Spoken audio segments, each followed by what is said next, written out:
Well, hello and welcome back to another episode of Breaking the Blocks. I'm your host, Rachel Pearman. If you're watching us on YouTube, thank you so much for joining us. I really do appreciate you being here. And thank you also for all the lovely likes and comments that you leave. I love reading your comments. I always reply back to them. And of course, the likes help me to push the content out there so other people can see it and enjoy it. So thank you. Now, today's guest is a lady called Amanda Oros. She also has her own podcast. I was actually on that podcast as a guest a couple of weeks ago. It's called Not Your Granny's Quilt Show. And I love the irony of the title because as soon as you mention that you work in the quilting arena, people think it's just for grannies. Nothing wrong with grannies. We love them. But there are lots of young people who are involved in the quilting industry as well. Now, Amanda and I talked about what it's like to have your own business and how creativity helps you to overcome things in your life. But one thing that we definitely had in common is that we have both been step parents. It's a very tricky line to walk along. And so we talked about that. We also talked about how it becomes perhaps more difficult when you've got childhood wounding, perhaps when you are a people pleaser, which is what Amanda admitted to being. So sit back and enjoy the podcast. I hope you find it interesting and maybe there might be something in there to help you if you are a step parent. So do let me know in the comments below. And once again, thank you so much for being here.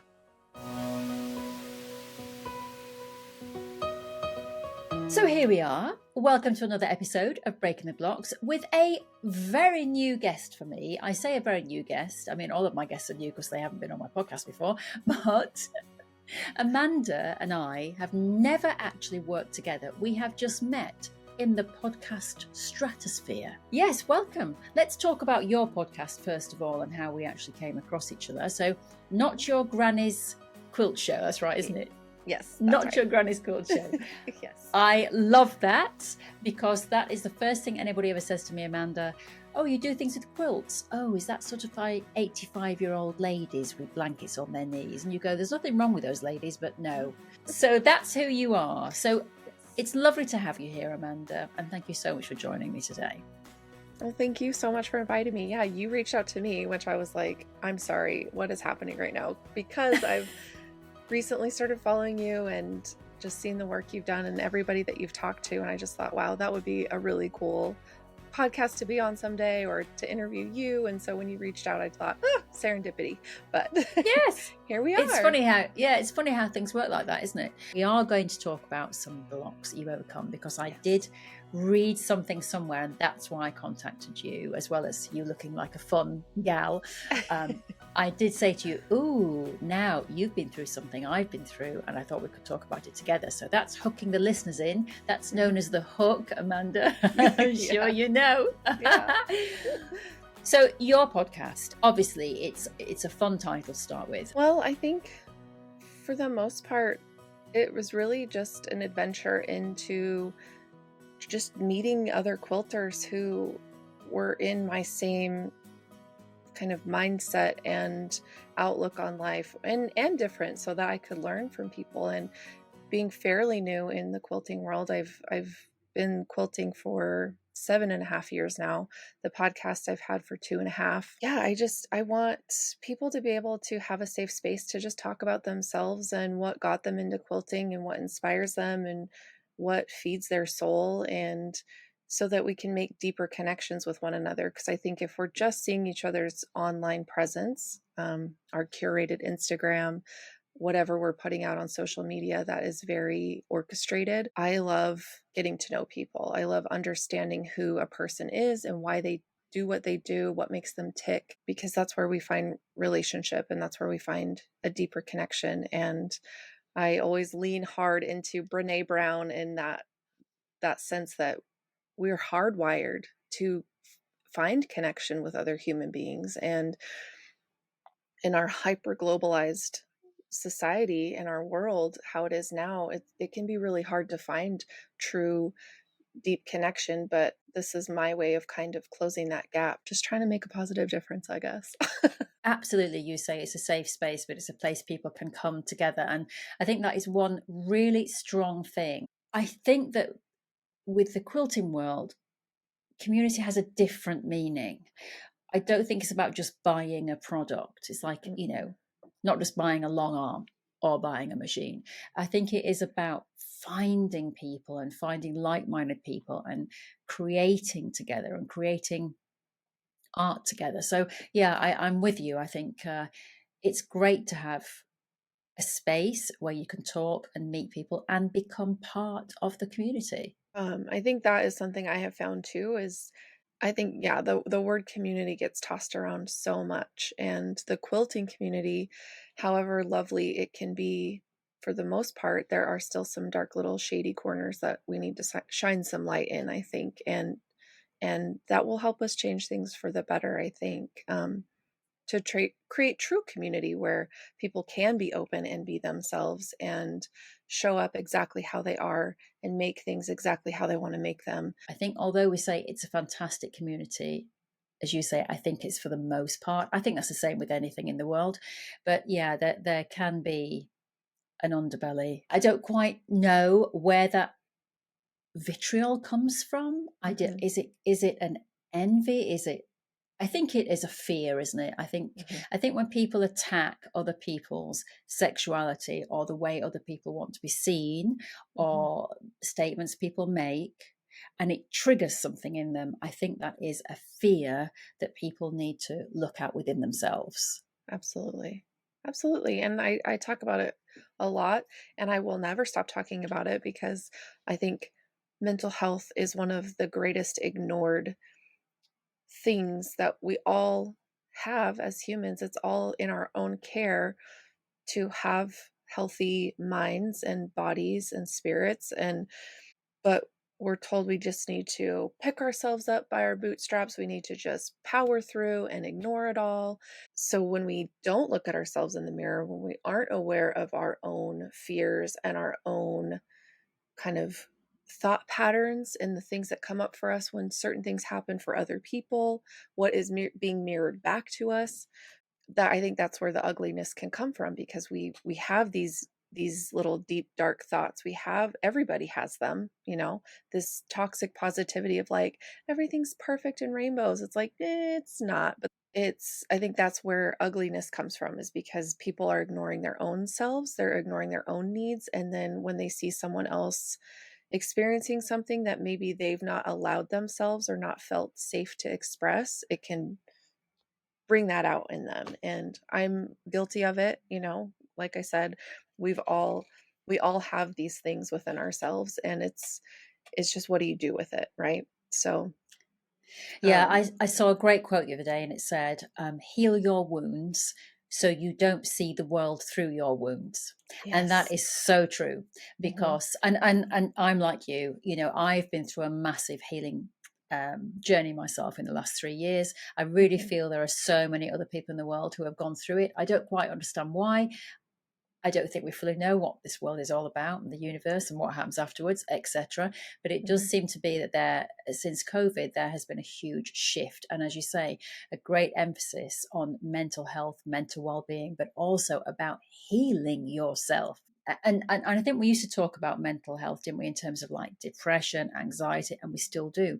But there is also another thing that's being added now, which is this healing yourself premise, going Right. back into your kind of inner child, your inner self, your inner wounds. And there is a healing force. It's kind of funny because I have talked about kind of the religious traumas I've experienced and my disagreement with some of the things that come out of the evangelical Christian world, because it has done some damage to me. What I took from all of that growing up in that was that we're supposed to love each other at the core of everything, no matter what else the Bible says, no matter what else your religious leader says.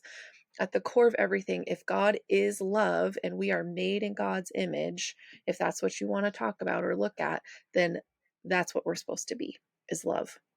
Can I ask Yeah. you though, Amanda, if you don't mind, when you Hmm. said that, you know, you felt well, no, you didn't feel, you were damaged by your religious upbringing. Hmm. Can I ask you how that affected you? Mm. Oof. Well, I am still deconstructing some really deep beliefs that I've held that I haven't really realized until I've started unpacking a lot of things as I've gone through this kind of healing journey in the last, 6 or 7 years. And I'd say the biggest thing that has just still has kind of a grip on something inside of me is that I don't trust myself. There is a mistrust of myself and my voice that is deeply rooted inside me somewhere. And that comes from, I think, just that message that, like, the devil's always trying to trick you, and Satan's going to work his hooks in you, and you're never going to know it because you're just a dumb human and only God can save you. And just watching other people be called sinners or evil or bad because of just human things, right? Normal human situations that have just been written off, and it's very black and white. And that black and white thinking leaves no room for nuance or the cognitive dissonance that happens all the time. And that's okay because it's normal. And so, really learning to trust myself and trust my gut instinct and um, believe in myself that's been something. It's been hard, but it's getting better. And yeah, I think that honestly is probably the biggest nut to crack, I guess, if you want to say something about it. I don't know, but it's been tough. And when you say trust yourself, is that in your decision making process? Yeah, like I think there's just such a way of what I think some would consider protecting their children or shielding them from things that are viewed as harmful in that evangelical lens.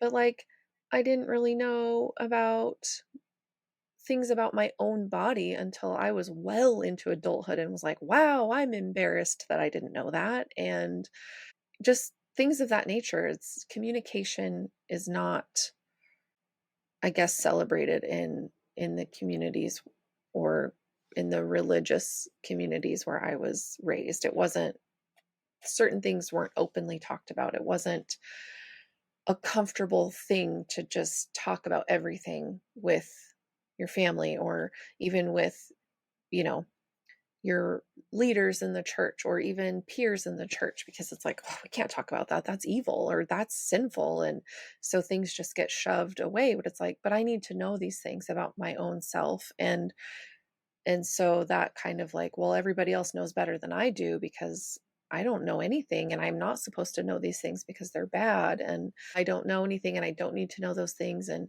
if I'm thinking about those things, it's a bad thing. And so, yeah. Do you still have a relationship with your family and from friends who were in that community? Is that still able to carry on?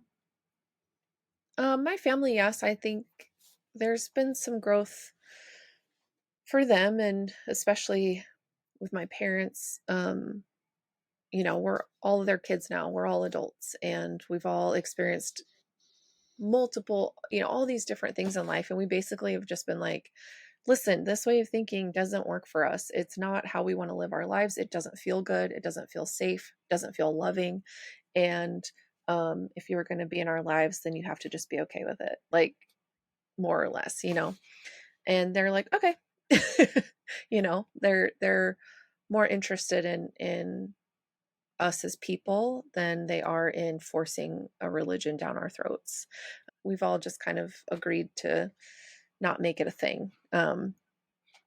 Family is a big deal in my family, so staying connected is more important than pushing people away.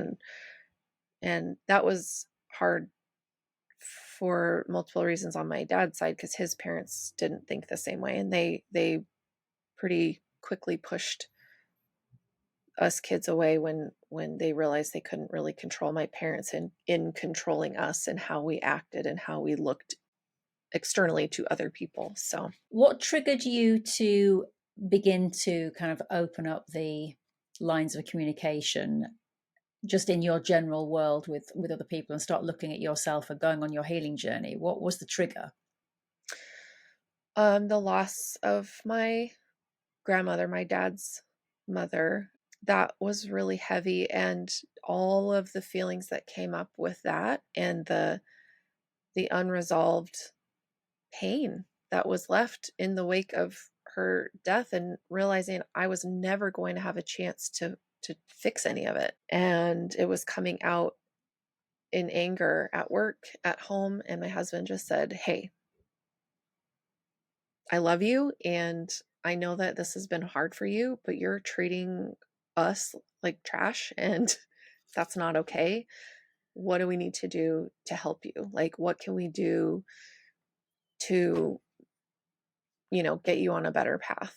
And I had been in therapy before that, and kind of started looking into my emotional and mental health right when I turned 30, essentially. So, you know, 8.5 years ago now. But that was like a really big turning point of like, oh, I need to change a lot of things in my life, because I don't want to continue on this path. I don't want to be passive aggressive anymore. I don't want to be so closed off that like my own husband doesn't know what's going on.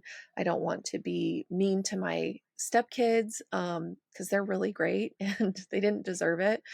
And I wanted to be more present and better at work when I was teaching. And I had to get real with all of it. I had to look it in the face and go, oh, that behavior that is making me so mad, that makes me feel bad about myself, is actually hypocrisy. Like, I had to call it what it was to be able to face it and heal it. And I just thought, you know what? I'm done hiding it. I'm done pretending like I'm okay. I'm done stuffing it down because it's not working. And it you can say those things, and then doing them and setting boundaries and having those hard conversations is a whole different ball game. But that's where it started for me. You've just said there, saying those things and then doing something about it is very difficult.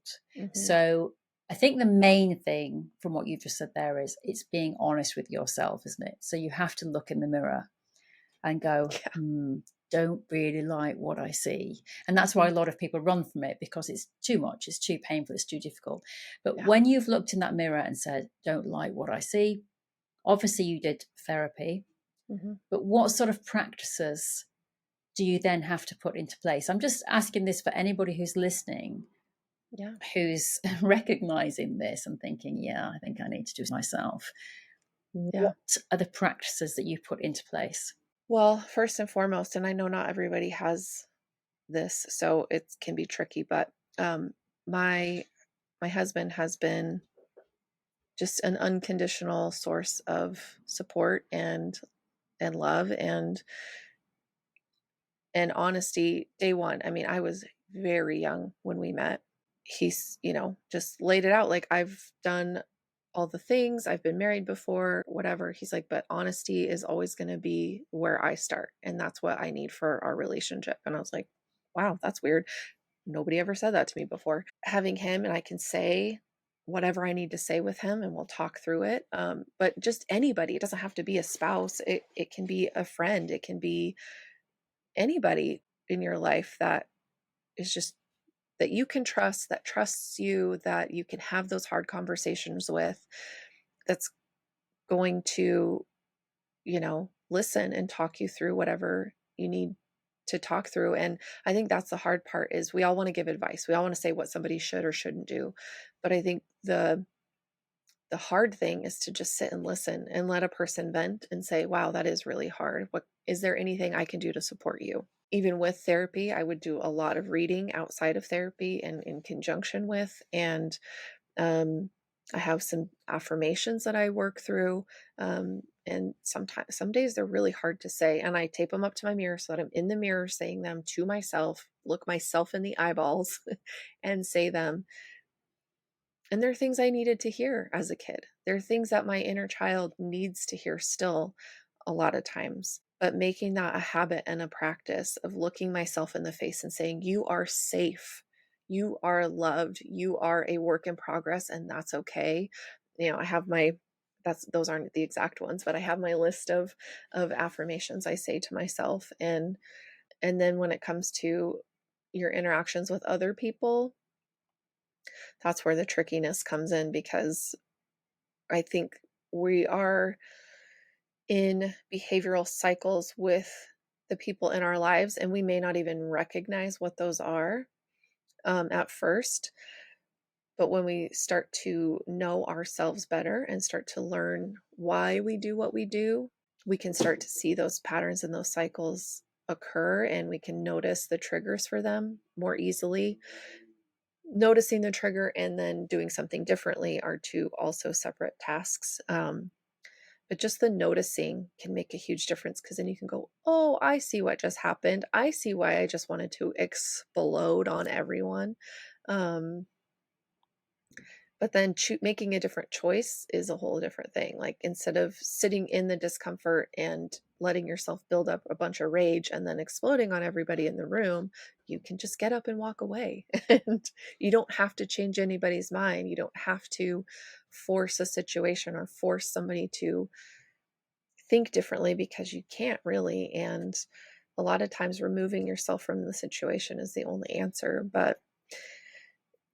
And like I said before, it's very nuanced. And so I think before you can even approach anybody else and say, hey, this dynamic isn't working for me, you have to know yourself so well to understand why it's not working for you, to understand where those triggers are coming from, to be able to even have a conversation with the person that that dynamic is with. And so I don't have it figured out all the way. I still struggle a lot, especially when it comes to family, but I am making strides, and I have done a lot of reading with the workbooks that Dr. Nicole LaPera has put out. She's on Instagram, on socials. She's the holistic psychologist.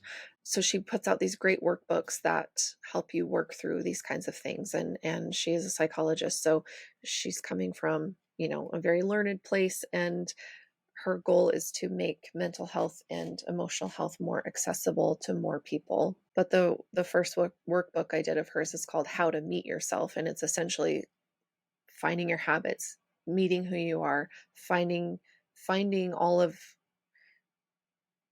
you underneath everything you've buried your own self underneath. And that really helped. How long have you been in therapy now? I guess about 8 years. 8 years. Wow. Okay.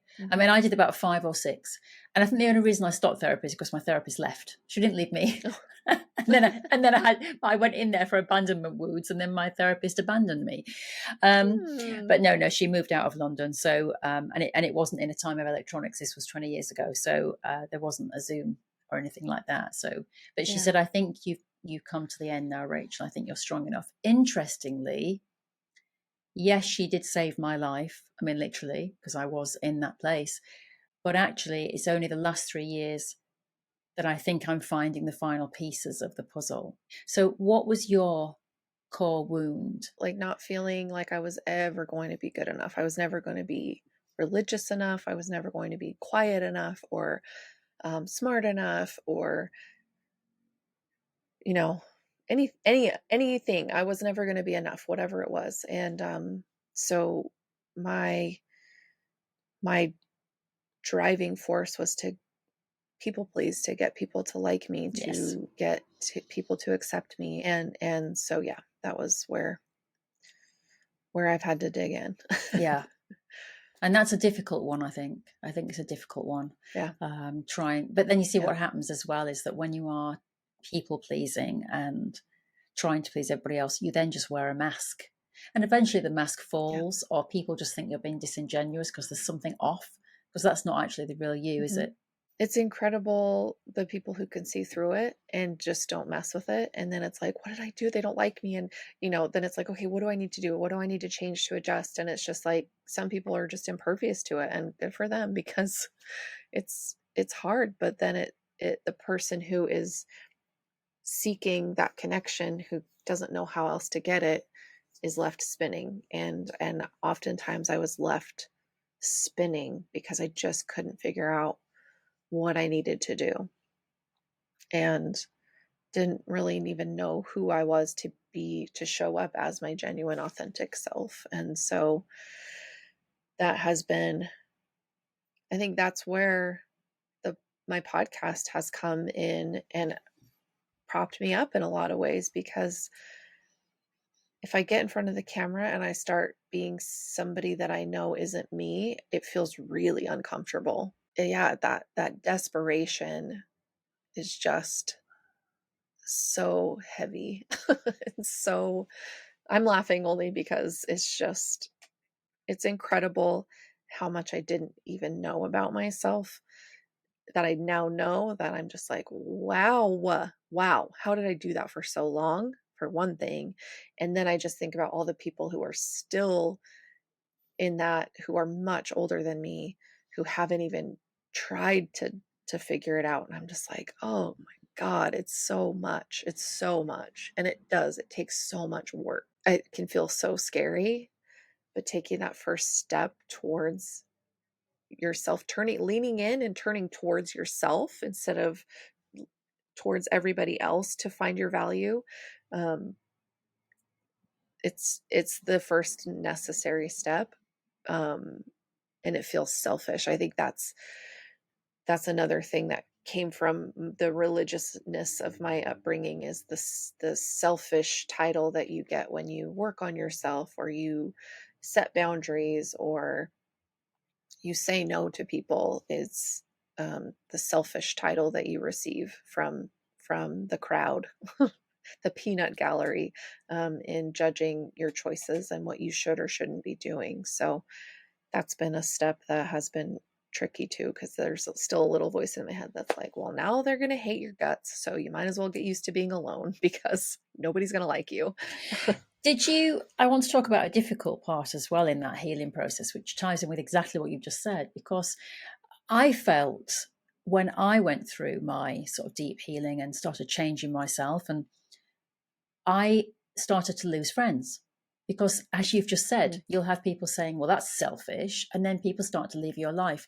That, I think, is one of the scariest points in the healing process, because that's when you can become very lonely and think, I'm making a wrong decision here. I'm destroying my life because I'm losing everyone.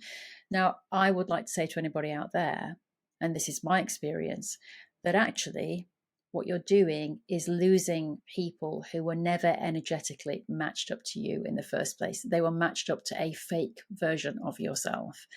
And what will happen is, as you've become more authentic and you find yourself, you'll start to find other people who are also just like you, or on your wavelength, or understand you, or will accept your boundaries, accept your honesty. It's a beautiful thing, but it takes quite a while. I'd say it's a good year. It's a good year of being in a very rocky, dark place. But you have to seek the light because it's there. Did you find that? Did you find you were losing people and you were in that space? I think only in the sense of I was able to stop trying so hard to get so many people to like me. I still have, as friends, have been around for all these versions of me, and they're still here. So I've been very lucky, very lucky. Um, I think a risk you take in healing yourself is just what you've said, is you're blowing up your life essentially. But you have to be willing to change everything, or nothing will change. And it can be as small as just saying no a couple of times more than you used to. That can change the dynamic of something for you enough that it will. I refer to it as like a weeding out. It's like pruning a shrub, or weeding your garden. You're getting rid of the unwanted people or relationships in your life that are just there kind of monopolizing or taking nutrients out of the stuff that's going to stick around, the relationships that are going to stick around. And so as long as I like me, then the rest of everything else is a bonus. I think sometimes people do the therapy and they start working on themselves and realize they're in relationships with a lot of people who don't want to do that. But if you're willing to let those things go, then just like you said, you're making room for the ones who can be there for you, who can be open to your growth, and who want to support you just because you exist and your energies match, and they want to be a cheerleader for you, whatever that looks like. And I feel like the more I lean into who I am fully, the more I am finding other people who, not by force and not by all the hat tricks I used to try to play to get people to be my friends, but they just stick around because we just, our energies vibe. We have a similar trajectory of where we want our lives to go, or just this one single thread of our lives is interwoven, and so we're seeing that it stays strong, if that makes any sense. So it does kind of clean up the weeds in a Yeah. way. But like I said, I've been really lucky and I have longtime friends who have stuck around and have been able to enjoy all these versions of myself that I've presented, and they're still around. So that's kind of Yeah. cool. What were the hat tricks that you would try to get to people please? Mm. What would you do? Um, I would overextend Mhm. myself by saying yes to doing things, or trying to be in too many places at once, doing things for other people that I didn't really want to do, but I felt like, oh, this will make them like me. And it was really unconscious. It was a really deep thought that I didn't even recognize was there, or that was a reason why I was doing what I was doing. I just thought, I'm such a generous, nice person. I just thought of this person. I just really wanted to buy this thing for them. And so I go out of my way a lot to do nice things for people, especially if I felt like our relationship was slightly rocky and needed kind of my support to be good. Like I just needed to show up and be better. Because again, that fear of not being enough was always in the back of my mind. So yeah, those things, and trying to fix problems. I mean, and I still catch myself doing it. And it's a very ingrained mode with my parents, especially. And they don't need me. I mean, they're grown-ups. They can do stuff, but I'm always like, I can fix that. I can do, I can do that. I'll figure out the schedule for that. And I'm like, whoa, I don't need to. I need to stop doing that. I have stepped back from it, and guess what? They're fine. They're fine. Yeah. Do I even have a personality? Do I even know what I like? Do I even know where my boundaries are? Like how much is too much? It's just, it feels so crazy to start looking at all of it with a different lens and go, what have I been doing all this time? Do you know, have you heard the phrase toxic positivity? Yes, Yes. because that is what you were doing. And that's what I was doing. Mm. Toxic positivity is when you are that fixer or that positive person, or in terms of like, oh, don't worry, we'll do this and I'll do this for you. And as you said, things are getting rocky. I'll make it better. I'll do this. I'm a positive person. I can do this. I can fix this. And actually, it's really toxic because, as you said, you're doing it maybe even subconsciously because you want to be liked, you want to be kept, you want to be safe, you want to still be a part of that person's life. So you're bending over backwards against yourself to try and fix or help or solve. And that's toxic. So, but it's something I didn't recognize in myself. But when you recognize it, it's a scary one. You were trying to get everybody to like you, but actually you didn't like yourself. That's the thing. That's the thing. And that's why we do these things. It's why we numb our emotions, and we avoid things because we don't like ourselves. Yeah. And maybe that's who we've become. So you really have to start loving yourself. Well, I said at the very beginning that you and I have been through a similar experience. It's really interesting now hearing all of that, which I, wasn't. That's what I love about podcasts. You never know where they're going to go. It's like a bus. You get on it. You don't know where it's going.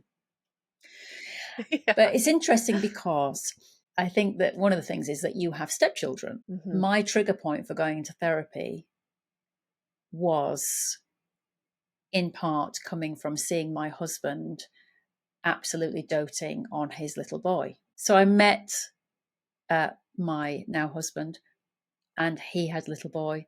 I saw this love being outpoured, and then I just thought, well, that means there's not enough for me. Which as I sit there now, I go, Rachel, what are you thinking? Right. But at the time, it was so difficult.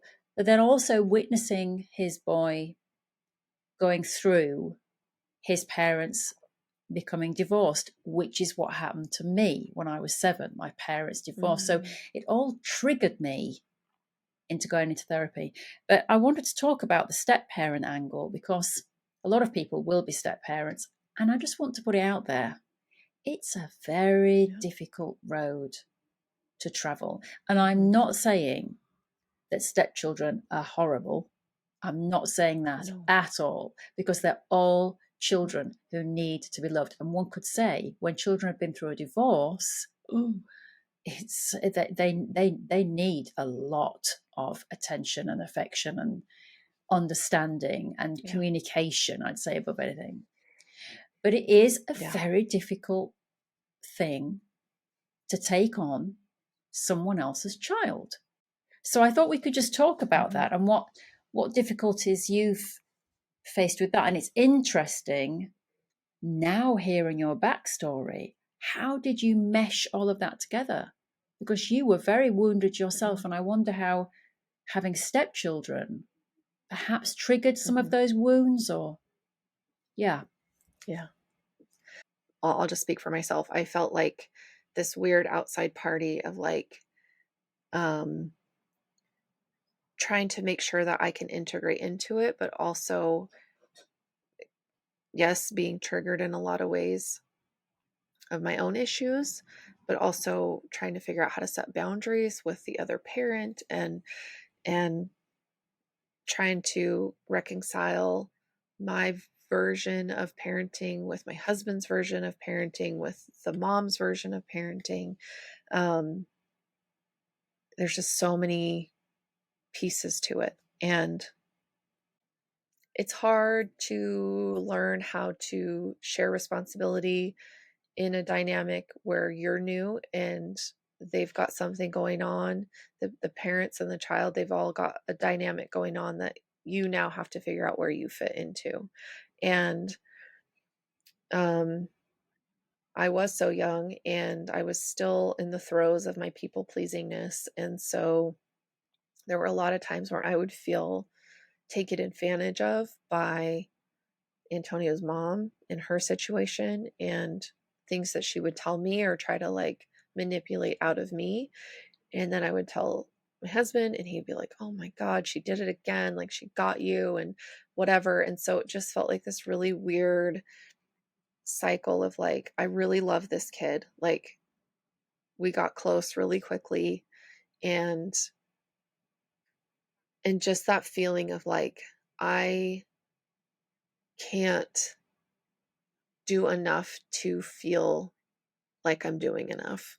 And there's always going to be someone else who takes precedent or is more important than me in this dynamic of parents and child. And that sounds very like whiny and selfish, but it's like I really hate Mother's Day now. Just in the sense that it's like no one looks at the way that step parents have to show up, the way that we have to pretend like we're fine with things that we're not fine with in favor of letting the quote unquote real parent have their say and not have their power taken away from them, if that makes any sense. And I've been lucky that our situation hasn't been super tumultuous. There have obviously been issues here and there that crop up, but I think ultimately because my husband Abe and I have always, we choose each other and we choose to lean into each other when there's issues to find a solution that works for us as a couple instead of just for him or just for the mom. That has helped because he looks to me as a support instead of like, well, this is my kid and I'm making all the decisions. It's like, I would like to make this decision, but how is this going to affect you? And is there anything I'm not seeing in this decision that I want to make? So that has helped, that he has pulled me in and he has tried to give me more power than I think I feel like I have sometimes. And not that I want to lord over my children and make them do what I want them to do, but just in the sense of like, this is going to affect our home. I live here, and it's important to he and I that our home stays harmonious. And so it's just been so tricky. And it's been 16 Mm. years now of all of this, and both boys are adults now, so it's like things are just kind of where they're at, and they are who they are and doing what they're doing. But I have a question for you though, and this might be a really difficult one to yes. answer. With your people pleasing, did you ever try to it's going to be a very difficult way that I phrase it, but there's only one way to phrase it. Did you ever try to Sure. buy the affections of the boys or the boy when you were with just one of them Mm-hmm. in order to Mm-hmm. buy the affection of your husband? I think kind of early on, especially with Antonio, there were some things that I did because I wanted to show and prove that, like, look, I care about your kid. This is important to me. I want you to like me and I want you to want me around. But there was one incident in particular which Antonio still remembers, and it's just so funny to me now. But at that time, when we had first started, he was, 6, just turning 7. He was very into leprechauns and rainbows, and there had been this really big rainstorm and this huge rainbow one night, and I was like, I'm going to make this treasure box, and we're going to go find the gold at the end of the rainbow. I know where the end of the rainbow was, and so we drove up in the hills a little bit and went and found it, and he got his little treasure box, and he was like, oh my god, like he was freaking out because he's like, the leprechaun, like they left a treasure box, and he still remembers it. And I'm like, okay, that was kind of cute also. Um, but it was just like, yeah, that was like one of the very early on things, but it was, and my husband was like, you don't need to do this. Like, it's okay. And, but yeah, it didn't feel like I needed to do that, I guess, in that sense. And so that was like one area where I think it did happen some, but nothing that really like stands out as like, oh, that was problematic, if that makes any Mm. sense. It was more just like me trying to figure out how to fit into their dynamic and feel loved and feel like there was room for me also. But again, because my husband was so open and willing to have those conversations with me, it was pretty clear most of the time that like I didn't really have to jump through a lot of hoops. Like that he did like me, he did want me around, he did appreciate my presence just by, I didn't have to do anything special. And so I still would do things because that was my MO, my way of operating, but it wasn't because that was the only way I was getting affection or attention from either of them. So I don't think it was a thing really. I think it's really interesting, though, that as I said, when you said way back when about behavioural cycles, I do think we get sent people and situations to try and to help us with our healing, and so Mhm. I think that's helped you in your healing, hasn't it? As you say, with your husband saying you don't need to do this kind of thing, and that's really Yeah. in terms of people pleasing and that being the wound. You don't need to do Yeah. that. Well, that says it all, doesn't it? That's those simple hmm words. Very quickly, we built a safe space for each other, and we always laugh about like if I met him in my this version of myself, if I met the him that he was back then, it wouldn't work. And vice versa. We always talk about how we've grown so much as people that our the versions of ourselves that we were back then when we met wouldn't work for us now. But that's amazing that you've grown Because together, yeah. because so many people, if they do grow within Yeah. themselves, they actually grow apart. So that's fantastic that you've been able to grow hmm together. Yeah. Yeah. It just all feels very lucky and very, but it's been hard fought. It's not like it No. just happened. We've worked for it, Yes. We've By I've worked for it. He's worked for it individually, and as together we've worked for it. So it takes effort, and it does take the willingness to, you know, be upfront and out loud about the piece of shit things you say in your head sometimes and go, am I thinking about this correctly? Or like, did you mean what you said when you said it like this? Or just calling each other out, but in a loving way. And I think that's where ultimately all of it, the healing journey I've been on, the raising stepkids, the relationship with my husband, is we both have come to this idea that like, I want to say this thing, and um I don't know how to say it correctly, but like, okay, where's my fear in this comment, and where is the love from this comment? And then lean into what the loving piece of it is. And it doesn't mean nitpicking each other. It doesn't mean like, well, I'm just saying this out of love. Like, you can say that with anything. It doesn't, you put lipstick on a pig, it doesn't make it not a pig. Um, it's just, but it's like, okay, I'm I was hurt in this situation, and this is how I perceived what happened. Can you please help me understand if I'm seeing this incorrectly? And then that's where a conversation can happen, instead of being like, you made me feel this way. Nobody can make you do anything. Maybe their behavior triggered something in you that made you feel a certain way, but that was your perception through your own lens. And being both of us being able to come to that idea or that way of living has really softened the edges of a lot of things in our life, and makes a lot of things that used to feel so stressful and painful, they just feel so trivial now, in terms of like, we can see them differently, and so they don't hold as much power. My therapist said this to me years ago, when I said, well, that person made me feel angry. And she said, no one can make you feel anything. Now, although she explained it, I couldn't get the concept. And it's only of late that I get it. Now, I was talking to my daughter about this, and she said, but that person was wrong that made me feel angry. And I said, yes, that person was wrong. What they have done is wrong. They've hurt you in what Mhm. they've done, but you have a choice as to how it makes you feel. You either detach from it and not get angry and understand that Mhm. the reason that they have behaved as they have is because of their own behavioral issues. So don't let that make you angry.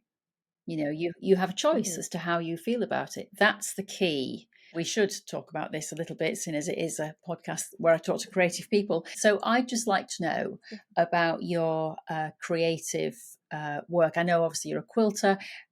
How has that helped you, do you think, in your healing process? Because I know that creativity will have helped you, because it helps all of us. It definitely unleashes something within us, doesn't it? What has it done for you, Yeah. your quilting? It has honestly helped me build a ton of self-confidence that I'd never had before.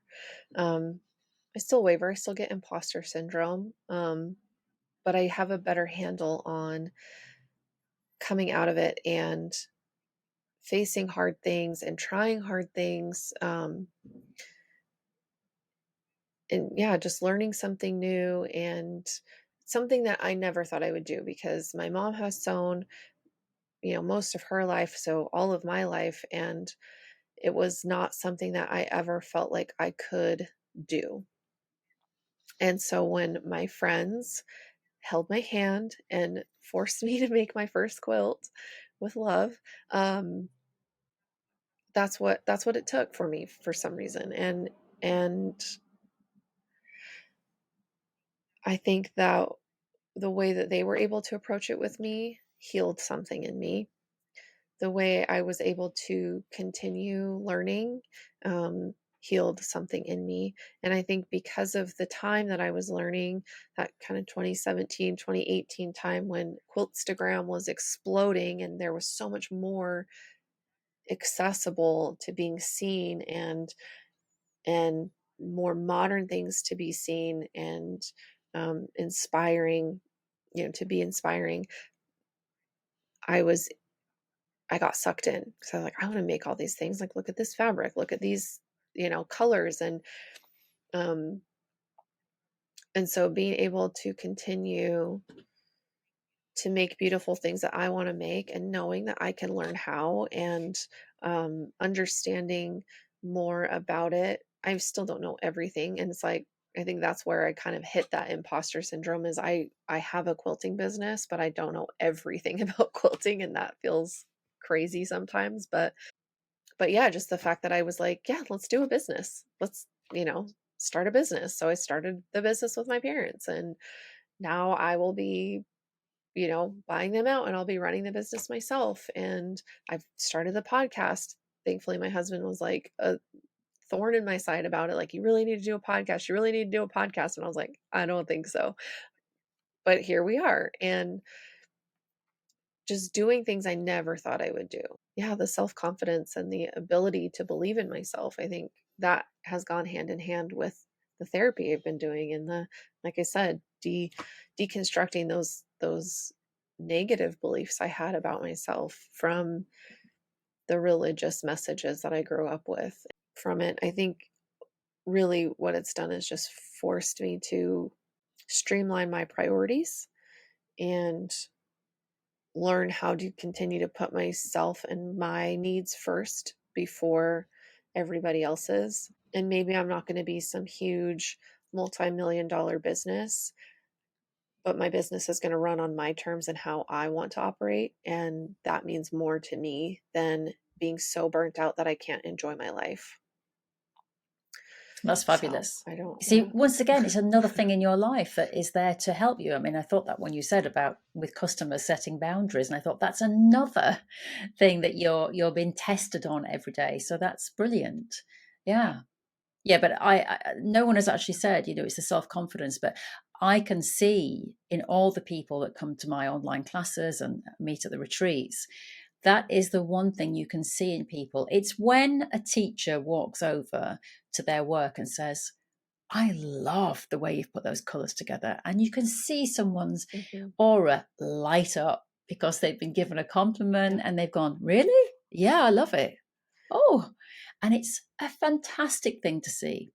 It's a fantastic thing to see. Mhm. So yeah, I get that. So that's lovely for you. So in terms of Yeah. your forward progress and healing journey, I mean, you're well into it, and in terms of it's been years, but I think we're going to be healing through our entire lives, because there's always going to be a new test, a Yeah. new thing. We're going to age, we're going to change, things will happen in our lives which will be difficult, we'll have to go through. So what is there left to do for you, Amanda, now? Where is an area that you would still like to work on, or are you just going to continue working on those core issues? Mhm. Well, I think there's still a lot of healing to be done on those core issues, because they still keep coming up. There's still things that are still sore. It's something that the wounds are there, but now that I know that they're there, and can kind of test the depth of them, I can finally make space to let them heal. Whereas before, I'd get close and then I'd cover it back up because I just couldn't look at it. And so I think just continuing that work and just taking everything day by day. I think sometimes out of the people pleasing, a lot of anxiety has ruled my life for a long time, and it's gotten much better, but still just working through some of that, like fear of the future or getting stuck in the past, and just trying to practice being more present, and enjoying each day as it comes is, something that I'm still continuing to work on, and will continue to work on, I think. Well, I encourage people to listen to your podcast. It's great to, as you say, for the quilting community to have such a choice as well. There are some people who are like, "Oh no, competition, no, no," and I'm the opposite. I just think we should all share ideas, share businesses, share support, because there is enough room in the world. Yes. There is enough room in the world for all of us, because every single one of us is so unique. Your podcast is very different to mine in terms of you are you, I am me. It's not going to be the Mhm. same. So, yeah, Yeah. it's been fantastic to hook up. It really has. And I've loved hearing you talk. And Yeah. you said so many salient things. I can just already see people nodding, going, oh, that's me. I didn't realise I was doing that. And who knows, maybe some people will go off on their healing journeys. Yeah. You never know. Well, thank you. And this has been really, really great. And I've loved getting to chat with you. And yeah, I can't wait to be on the other end on my podcast. I know. Yeah. And thank you so much for spending the time with me today, being so honest and vulnerable, which I always say is a strength, not a weakness. And I really think that you've given some hope and some faith to some people out there who will potentially have the same issues that you've had. So thank you.